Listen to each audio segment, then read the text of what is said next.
All right, UPSC aspirants ready for another deep dive. Let's do it.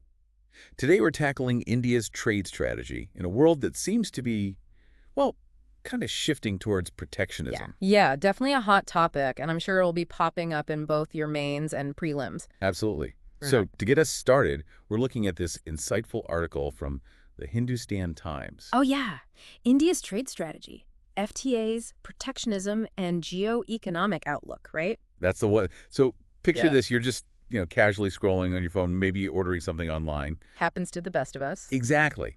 But that seemingly simple act actually connects you to this massive complex web of global trade. It really does, and for a country like India with its, ambitious economic goals. Huge economic goals. Yeah, figuring out how to navigate that web is absolutely crucial. It's a tightrope walk for sure. It's interesting because in theory, most economists agree that free trade is a good thing. Right. Free trade, good. But then in reality, we're seeing this global trend towards protectionism. It's like countries are putting up walls instead of building bridges. Yeah, trying to protect their own industries, even if it means hindering global trade. So it's this constant tug of war between open markets and protectionist policies. Exactly, and that leaves India in a very interesting position. So where do we fit in all of this? Well, that's where free trade agreements, or FTAs, come into play. FTAs, okay. Yeah, they're designed to reduce those barriers between countries. So like lowering tariffs, making customs procedures easier, stuff like that. Exactly, even harmonizing regulations to make trade smoother and more predictable. Okay, that makes sense. But can you give me an example of how an FTA actually benefits India? Absolutely. Let's look at the Comprehensive Economic Partnership Agreement, or CEPA, with the UAE. CEPA with the UAE. Yeah, in just 1 year after implementing it, India's exports to the UAE increased by 12%. Wow, so that's a significant jump. Oh yeah, we're talking over $31 billion. Okay, so it's not just about the numbers though, right? You got it. Increased exports also translate to more jobs. Of course, more Yeah. jobs. Sectors like textiles, leather goods, even agriculture benefit from having access to larger markets. And what about those duty-free imports under the CP? Those help smaller Indian businesses scale up and compete globally. So it's like giving them a boost to enter the global market. Exactly. And let's not forget about foreign direct investment, or FDI. Right, FDI, crucial. When a country like the UAE pledges $75 billion in investments after signing a CEPA. $75 billion, that's a lot of money. It's a huge vote of confidence in India's potential. It definitely is. Yeah. But I'm guessing it's not just about economic benefits. FTAs must also have geopolitical implications, right? Absolutely. Think about the recent Trade and Economic Partnership Agreement, or TEP, with the EFTA bloc. Okay, remind me who they are. That's Switzerland, Norway, Iceland, and Liechtenstein. Okay, got it. And this TEPA isn't just about economic ties.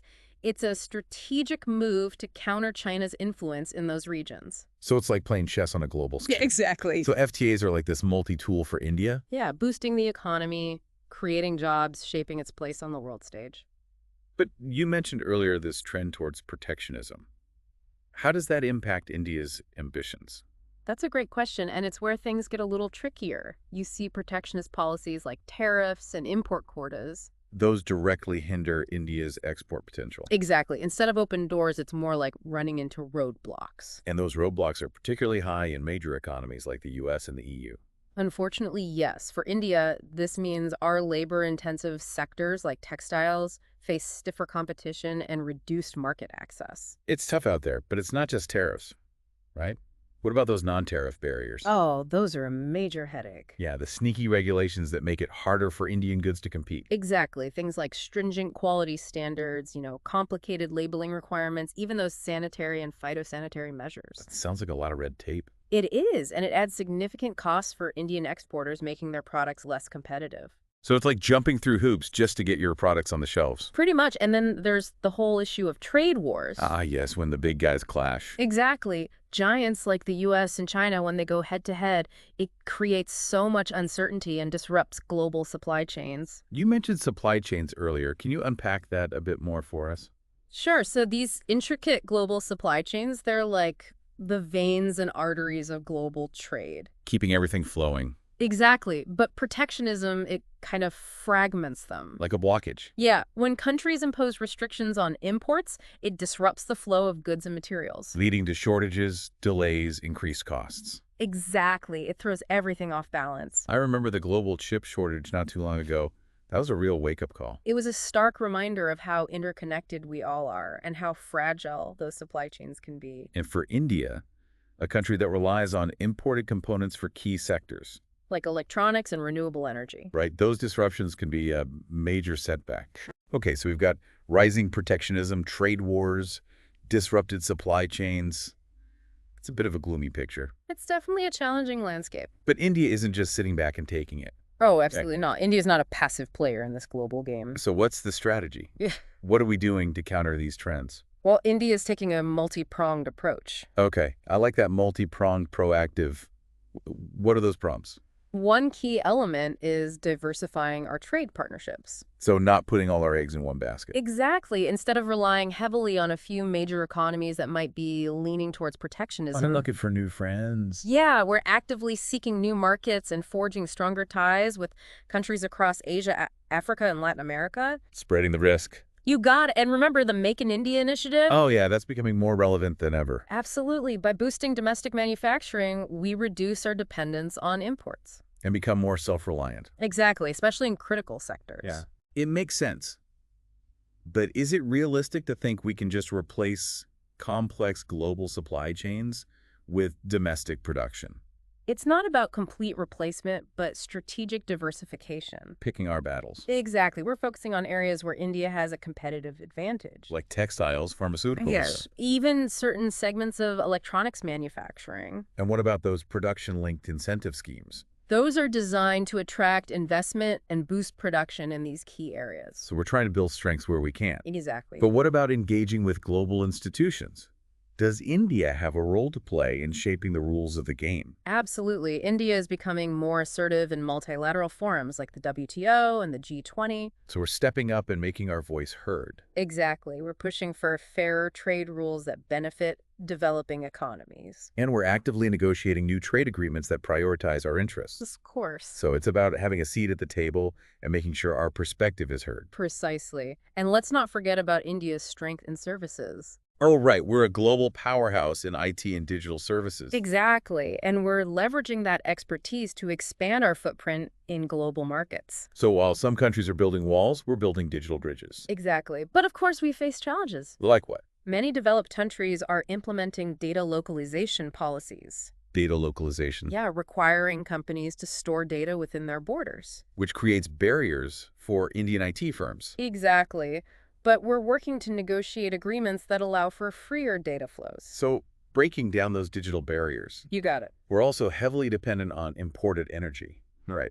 How does that factor into India's trade strategy? That's a key vulnerability. India relies heavily on imported fossil fuels. Which exposes us to price volatility and geopolitical risks. Exactly. So to mitigate that, we're pursuing a multi-pronged energy strategy. Multi-pronged again, I like it. Focusing on diversifying our energy sources, promoting renewable energy, and improving energy efficiency. So becoming less reliant on those volatile global energy markets. And building a more sustainable energy future. Okay, that makes sense. We're also focusing on strengthening our agricultural trade, right? Absolutely. India has huge potential to be a major food exporter. We could feed the world. Exactly, particularly in areas like rice, fruits, and vegetables. So what are we doing to capitalize on that? We're working to modernize our agricultural sector, improve infrastructure, and secure favorable trade terms for our farmers. So leveling the playing field for our farmers. Exactly. But all these initiatives require significant investment. Where does that come from? Attracting foreign direct investment is crucial.